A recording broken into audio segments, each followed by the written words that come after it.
Assalamualaikum warahmatullahi wabarakatuh. Ketemu lagi dengan saya Nur Oktriviani, calon guru penggerak angkatan 10 dari SMK Negeri 2 Muara Enim. Kali ini saya ditemani oleh seorang guru matematika, yaitu Ibu Anita Ruslina. Baik, kita langsung saja ya, Ibu Anita. Saat ini saya akan mengobservasi cara pembelajaran Ibu Anita di dalam kelas. Tapi sebelum saya mengobservasi Ibu, di sini saya ada yang namanya praobservasi, di mana praobservasi itu tujuannya itu untuk yang pertama mengamati strategi pengajaran, terus mengidentifikasi kebutuhan siswa, mengevaluasi kinerja guru, lalu meningkatkan praktek pengajaran serta pengembangan profesional dari guru, dan terakhir memahami dinamika kelas. Nah, kira-kira Ibu Anita bisa ya, ada beberapa pertanyaan yang akan saya ajukan kepada Ibu Anita berkaitan praobservasi ini. Ibu Anita sehat? Alhamdulillah sehat. Oke. Mari kita mulai ya Ibu. Ya, Ibu Nur. Di praobservasi ini yang saya ingin tahu, pertama itu apa yang akan saya amati pada saat nanti saya mengobservasi Ibu? Kira-kira apa? Pada saat Ibu Nur nanti, kita kan pasti akan masuk ruangan ya Bu ya, proses KBM. Mungkin nanti Ibu Nur akan mengamati satu metode pembelajaran saya yang akan saya berikan kepada siswa. Yang kedua, tahapan pendekatan saya, apa yang saya lakukan terhadap siswa. Satu, lanjut lagi proses pada KBM itu tersendiri. Dan nanti juga ada hasil evaluasinya. Dari proses KBM tersebut. Iya, berarti semua proses ya Ibu ya. Oke. Yang kedua ini, apakah ada aspek tertentu yang perlu difokuskan dalam interaksi antara guru dan siswa? Terus Ibu nanti menggunakan metode pengajaran atau adakah manajemen kelas nanti pada saat observasi? Ada Ibu. Biasanya setiap saya mengajar pasti ada metode yang saya gunakan. Kalau saya tidak menggunakan metode, berarti nanti akan takutnya melenceng dari tujuan atau sasaran yang akan saya inginkan pada proses KBM tersebut. Sudah itu, setelah saya memiliki metode, juga saya ada pendekatan terhadap, karena karakteristik siswa atau depresiasi siswa itu kan berbeda-beda. Jadi saya juga harus memahami gaya karakteristik siswa dan gaya belajar siswa. Jadi saya bisa menguasai kelas. Baik. Lalu apakah Ibu telah memberikan informasi terlebih dahulu tentang apa yang akan diajarkan atau aktivitas yang akan dilakukan pada hari itu? Sudah tentunya, karena gini, saya berhubungan langsung kepada setiap kelas yang saya ajar. Saya menghubungi wali kelasnya dan saya meminta kepada wali kelasnya untuk saya digabungkan ke dalam grup WA siswa yang saya ajar. Sehingga sebelum saya belajar, saya menginformasikan apa materi yang akan kita pelajari besok, atau sebelum saya belajar untuk materi selanjutnya, saya memberitahukan pada pertemuan sebelumnya untuk sudah itu, adakah persiapan khusus yang Ibu lakukan sebelum pembelajaran? Ada, pastinya ada. Biasanya itulah ya perbedaan kita Ibu Nur ya terhadap siswa. Mungkin ada pepatah mengatakan beda guru dengan siswa itu hanya berbeda dalam satu malam. Nah, mungkin sebelum itu saya membuka kembali materi apa untuk mengingat dan saya membuat mungkin soal yang telah saya kelompokkan terhadap karakteristik atau gaya belajar siswa kan berbeda-beda. Jadi Iya. saya telah membuat soal yang berbeda-beda. Jadi Ibu sudah menyiapkan LKPD Menyiapkan LKPD terlebih dahulu. Oke. Lalu kondisi ruang kelas yang seperti apa nantinya yang akan Ibu terapkan pada saat observasi, atau atmosfer kelasnya seperti apa nanti? Kondisi kelas yang saya terapkan itu tentunya sebelum pertama kali seperti ini ya, ini kan tahun ajaran baru. Iya. Jadi sebelum materi dimulai, saya pada saat perkenalan membuat manajemen kelas, kesepakatan kelas terhadap siswa, sehingga akan tercipta suasana kondisi yang bisa kita kontrol akibat dari kesepakatan kelas tersebut. Dan biasanya saya belajar itu dalam bentuk berkelompok-kelompok. Itu aja situasi kelas. Iya. Lalu rencana pelaksanaan yang mencapai tujuan ya Bu ya, apakah ada strategi khusus yang Ibu terapkan untuk bisa sampai ke tujuan Ibu pada saat pembelajaran nantinya? Ya, tentunya adalah pendekatan, mungkin lebih pendekatan ke siswanya ya Bu ya. Pendekatan ke siswanya tentunya pendekatan khusus, misalnya strategi pengajaran yang berbeda pada setiap materi. Saya pilih-pilih dulu mana metode yang terbaik digunakan untuk materi ini. Setiap materi itu kan pasti berbeda-beda metodenya. Sudah itu LKPD-nya juga saya buat sedemikian hingga agar mudah dipahami oleh siswa dan apa yang kita inginkan tercapai, yang kita inginkan pada LKPD itu tercapai. Mungkin itu Bu. Iya. Terus tindakan konkret yang ingin Ibu ambil setelah observasi untuk meningkatkan pengajaran Ibu nantinya setelah saya observasi, kan ada yang gini, perlu mungkin setelah observasi mungkin hasil evaluasi, mungkin pada saat saya KBM itu langsung ada kekurangan yang masih belum tercapai, kekurangan yang belum selesai terpenuhi. Nah, mungkin dalam observasi pada Ibu Nur saya bisa mengetahui apa kekurangan saya pada saat proses KBM. Jadi butuh masukan yang baik. Yang terakhir Ibu ya, adakah kekhawatiran yang Ibu alami saat pas pra ini nanti akan menuju ke observasi? Ada tidak? Bismillah aja. Bismillah, pokoknya nanti kan bisa di prosesnya kita hadapin. Baik Ibu. Nanti Ibu akan mengajar di kelas berapa Ibu? Kelas 10 tata busana. Nanti kita kelas 10 tata busana. Oke. Di kelas 10 tata busana kita ketemu hari apa Ibu? Kita ketemu nanti hari Rabu aja Ibu ya, karena saya ada jam di kelas 10 tata busana. Pada hari Rabu itu ada jam 4 jam saya mengajarkan di sini, matematikanya 4 jam per minggu ya Bu ya. Iya. Itu jam berapa ya Ibu kira-kira? Bisa pagi jam 8 Ibu, 8.20 kita mulai. Iya, baik. Terima kasih Bu. Terima kasih atas bantuannya. Baik, terima kasih telah menyaksikan video pra observasi saya. Semoga bermanfaat. Saya akhiri, wabillahi taufik walhidayah. Wassalamualaikum warahmatullahi wabarakatuh.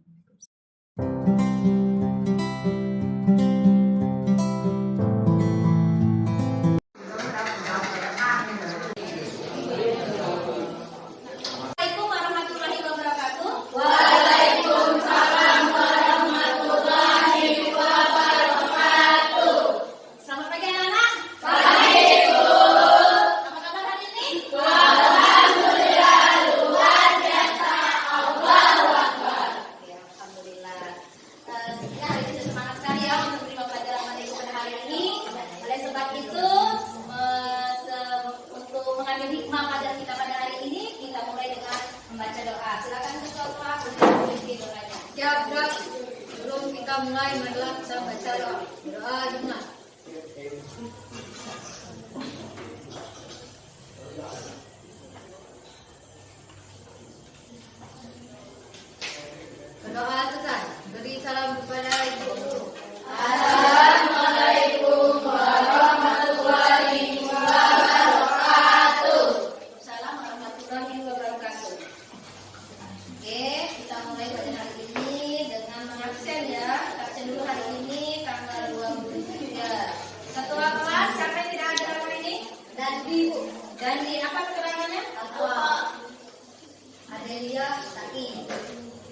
Dandi Alfa.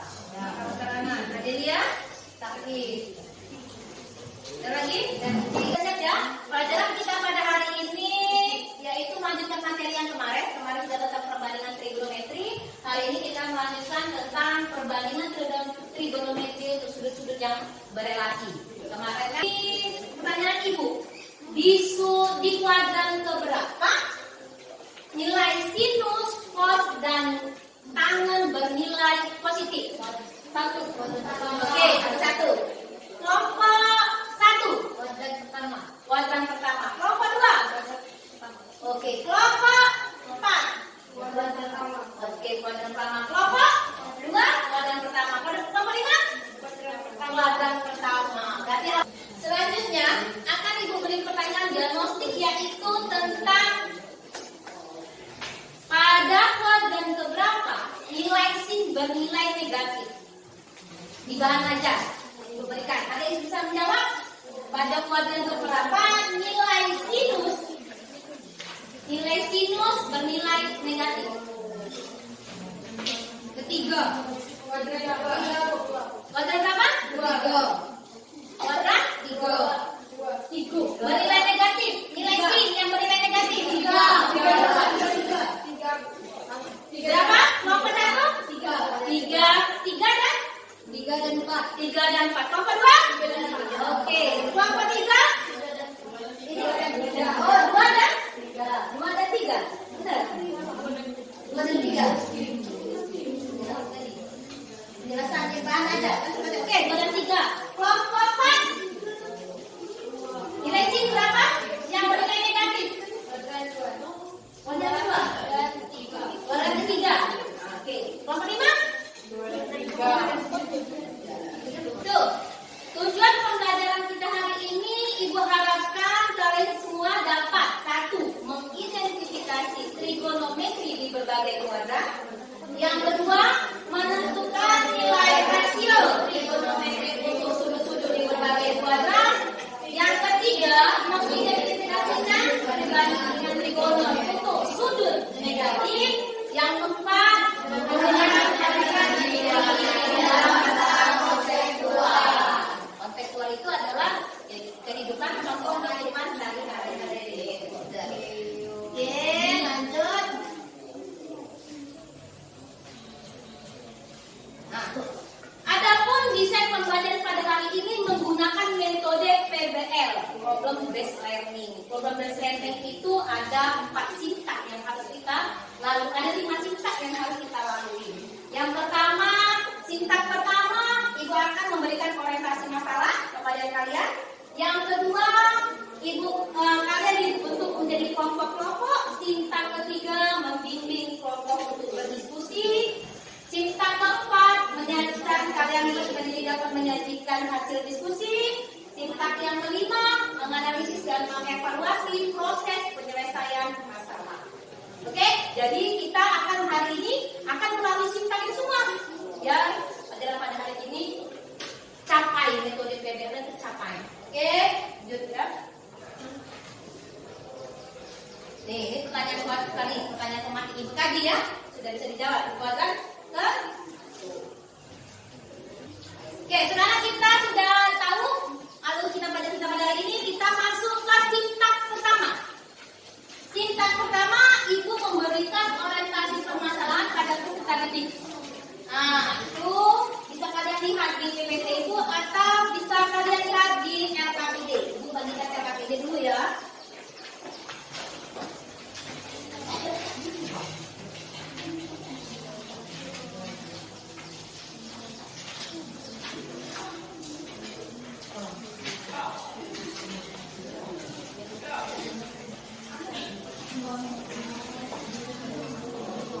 Coba LKPD-nya.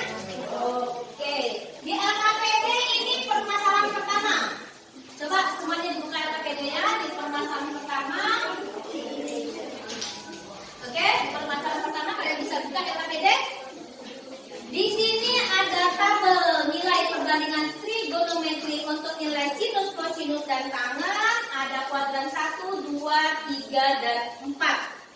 Tuh, pertanyaan pematik tadi sudah dijawab dan kalian di kuadran pertama nilai bernilai sinus dan kosinus dan tangen bernilai positif.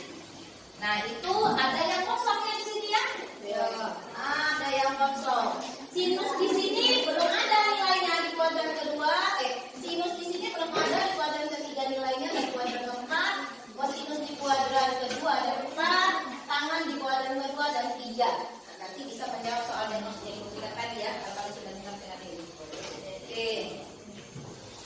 Jadi tolong tabel ini kalian isi berdasarkan bahan bacaan yang ada, yang kalian proyek kemarin ya. Sekarang kita masuk sintak kedua. Sintak keduanya kalian sudah berbentuk, sudah berkelompok-kelompok. Kelompok 1 mana? Kelompok 1 ketuanya Ika, kelompok 2 ketuanya Joy, kelompok 3 ketuanya Deskal, kelompok 4 ketua Maya, kelompok 5 ketuanya kan Mas 3. Oke, sudah ada 5 kelompok. Oke, sudah ada 5 kelompok. Itu di LKPD ada berapa permasalahan? Ada 4 permasalahan. Ada juga. Oke, ada 4 permasalahan. Nanti setiap kelompok silakan maju untuk mempresentasikan hasil diskusinya. Sekarang kalian kerjakan soal nomor 1, 2, 3 dan 4 yang ada LKPD secara bersama-sama dan berkolaborasi. Oke. Silakan.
Ya, sih apa sih?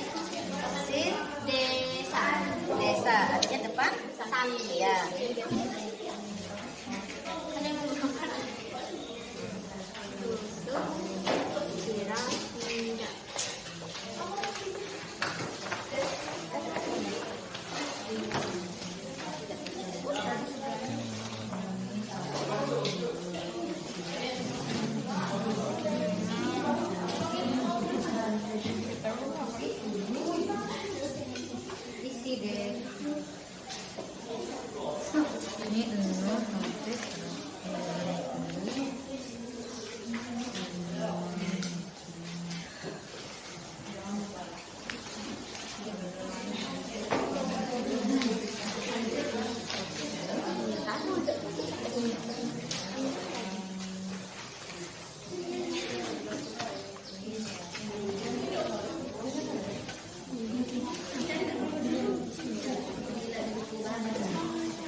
Sekan itu apa? Kebalikan dari kas.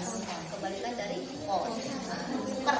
Jadi kalau kosnya 2 berarti dia ada 1 dibagi 2 gitu. Per.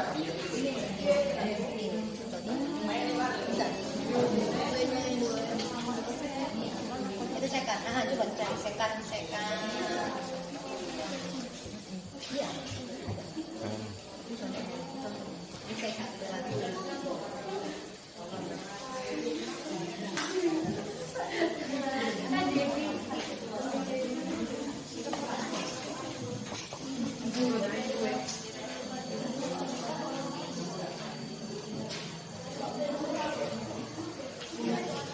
Ngerti?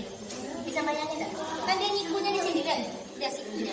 Nah, kalau kita gambar di siku udah gini. Yang tingginya mana? Nah, iya betul. Ini tingginya. Tingginya siku-sikunya di sini. Yang ditanya tuh yang ini X-nya. Yang ini yang ditanya. Nah, dia sudah tahu jarak nih panjang rusuk piramida. Nah ini panjang rusuk. Panjang rusuk itu sama dengan jari-jarinya. Berapa ini? 600 meter. Jadi tanya ini menggunakan apa dia? Kenapa dia menggunakan sil? Karena sil tadi apa sil? Isi apa? Yang diketahui apa?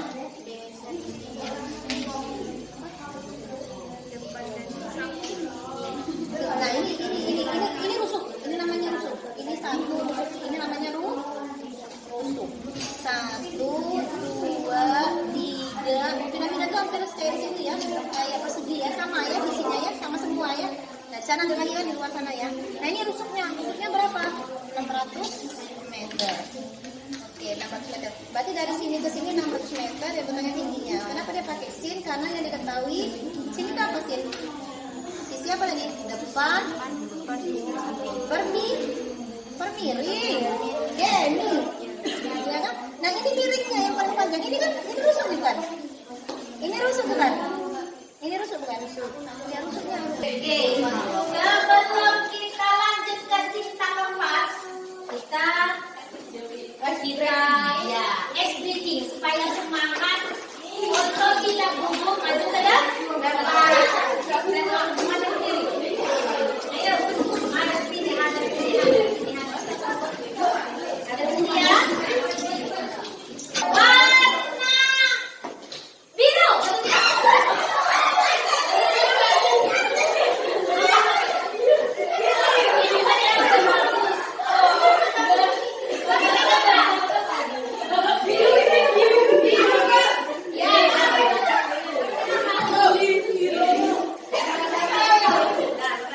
Kalau ibu bilang orange.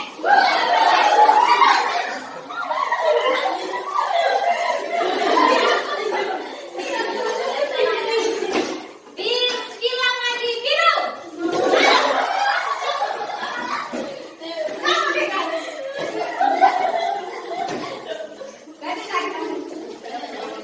Biru. Hitam. Orange. Hitam. Biru. Ada yang bingung ya? Oke, sudah semuanya? Lihat ulang lagi.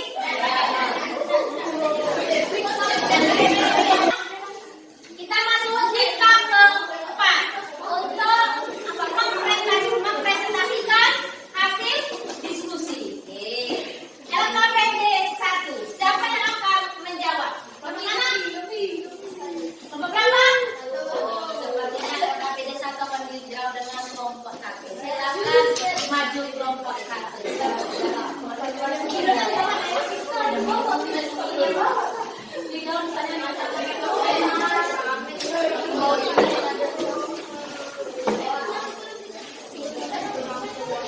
Yang lainnya perhatikan ya, supaya mengerti jawaban temannya.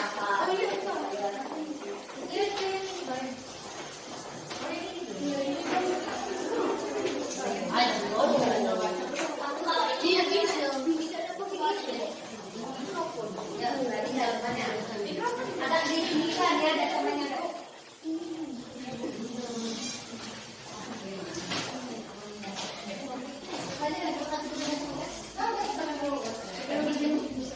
Assalamualaikum warahmatullahi wabarakatuh. Waalaikumsalam warahmatullahi wabarakatuh. Kami dari kelompok 1 akan menyelesaikan permasalahan 1 dengan mengingat kembali definisi fungsi trigonometri dan juga memperhatikan letak kaki sudut di kuadran tertentu. Terdapat perbedaan antara positif dan negatif pada setiap unsur X dan Y, sehingga memiliki pengaruh pada nilai perbandingan fungsi trigonometri. Coba perhatikan gambar dan tabel seperti samping.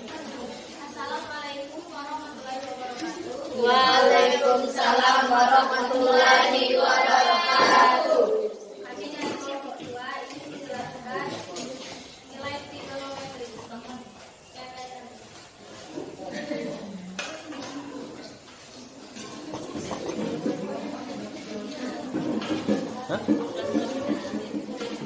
Oke, pada soal nomor pertama ditanyakan adalah sin 135 derajat.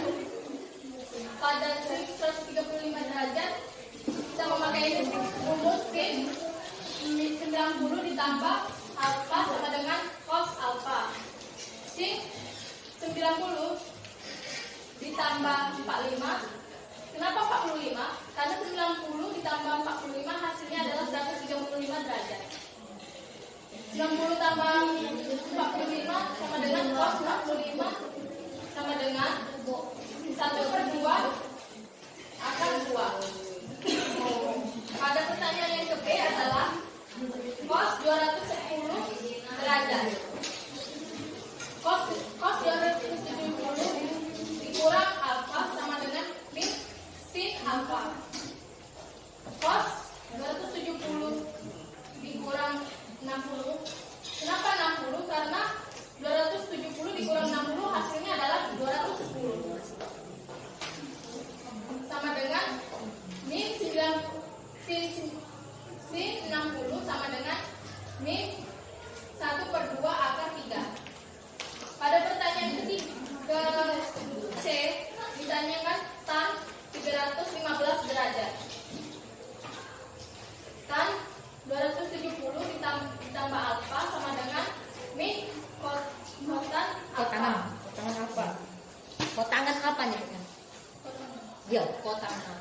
Tan di sama dengan 270 ditambah 45 sama dengan min kotangan 45 sama dengan min 1. Seperti yang ada di sini. Ini adalah rumus-rumus kuadrat 1, kuadrat 2, kuadrat 3, dan kuadrat 4. Sampai di sini apakah ada yang ingin bertanya? Silakan dia.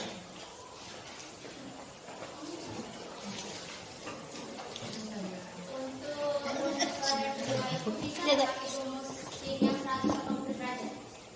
Ulangin apa? Untuk rumus kuadrat yang kedua bisa pakai rumus sin yang 180 derajat. Oke.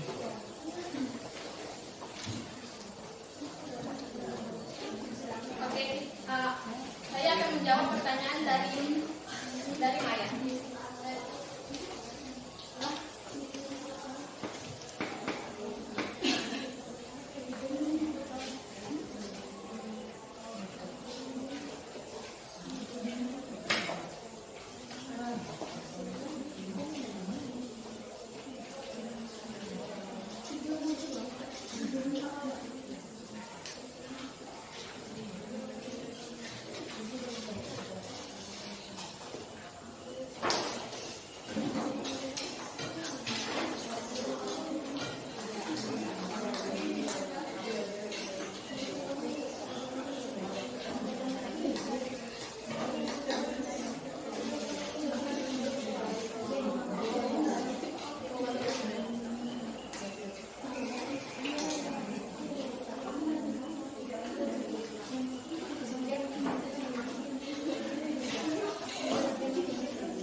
antara 90 derajat sampai 180 derajat. Sekian penjelasan dari kami. Apakah ada yang ingin bertanya lagi? Ya, itu ya.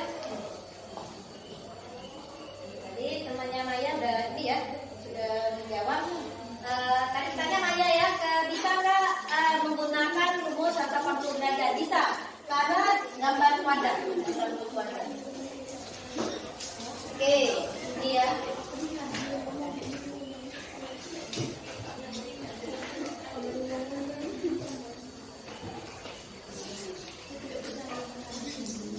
Nah, ini ya. Coba kalian lihat. Ini ya, untuk menjawab pertanyaan kalian tadi, di kuadran kedua ini antara 90 sampai 180 derajat. Jadi, dia bisa menggunakan dua rumus. Mau menggunakan rumus 90 per alfa atau 180 min alfa, gerak alfa. Oke, jadi boleh dua. Terserah. Nanti hasilnya sama. Lihat, ini kalau kita menggunakan sin 90 derajat cos alfa, dapatnya cos alfa. Berapa cosnya? Ini cosnya. Berapa cosnya? Dapatnya cos berapa itu? Joy, cos 40? 45. Cos 45 berapa nilainya? 1/2 akar 2. Iya, betul. Yang kedua. Sekarang kalau dia menggunakan sin, menggunakan 180 derajat. Tadi tanya kan sin kan? Sin 35 kan? Jadi menggunakan rumus sin, jangan menggunakan rumus cos atau enggak? Jadi menggunakan rumus sin 180 derajat dikurang alfa sama dengan sin alfa. Sin alfa adalah 180 derajat dikurang berapa supaya dapat 135? Berapa dapatnya? 45. Berarti kita cari nilai sin 45. Berapa ditambah trigono? 1/2 akar 2. Sama enggak? Ya bisa?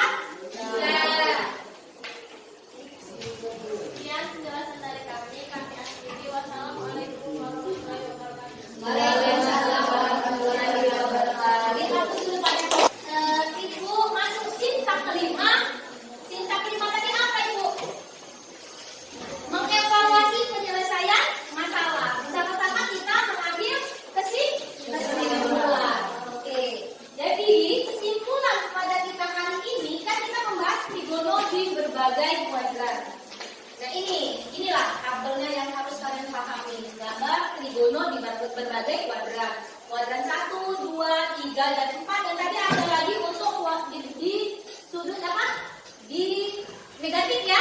Sudut negatif. Oke, pada kuadran 1 hanya 0 sampai 90 derajat. Dia bermain antara 0 sampai 90 derajat. Ini rumusnya hanya satu.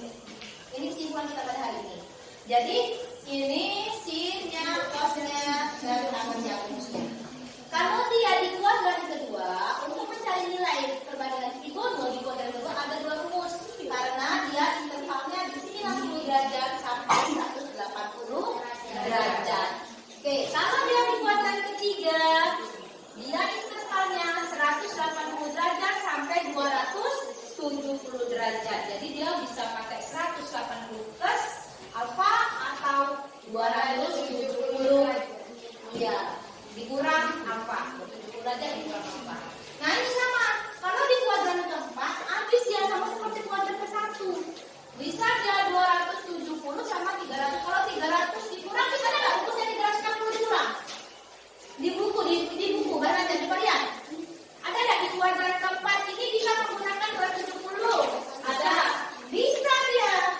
Bisa menggunakan 360 derajat. Dan di sini harus ada lagi. Sin 360 derajat dikurang alfa. Ada di buku. Di buku ada ya? Di buku aja. Nah nanti di sini tambahkan. Berarti hanya untuk kuadran pertama dia satu rumus. 2, 3, dan 4 dia mempunyai 2 rumus karena dia terletak di interval. Interval itu jadi kalau dia terletak di interval tidak menutup kemungkinan. Ada 2 rumus. Sekarang kerja individu lagi ya. Tidak tadi kita kelompok kolaborasi sudah mengerjakan KPD.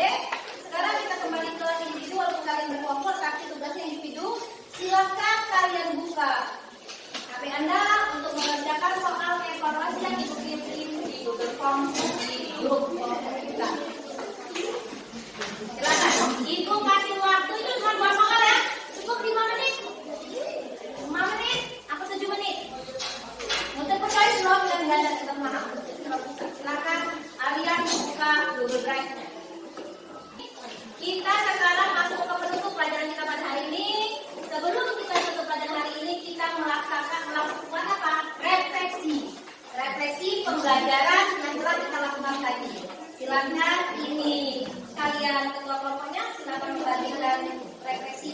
kepada banyak ya. Satu ya, refleksi ya.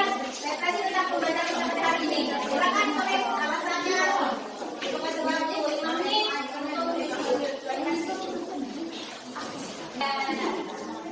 Ibu mengingatkan untuk materi minggu depan yaitu perbandingan trigonometri untuk sudut yang lebih besar dari 360 derajat. Kita bahas hari ini sampai 300. Dia tuh ada sudut yang besarnya lagi sampai ribuan, namanya derajat dan sampai 360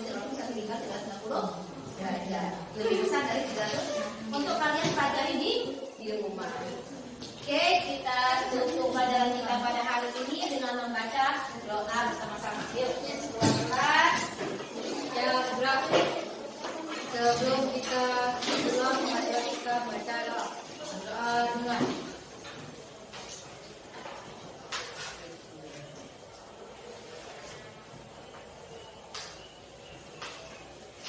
doa selesai. Beri salam kepada ibu guru.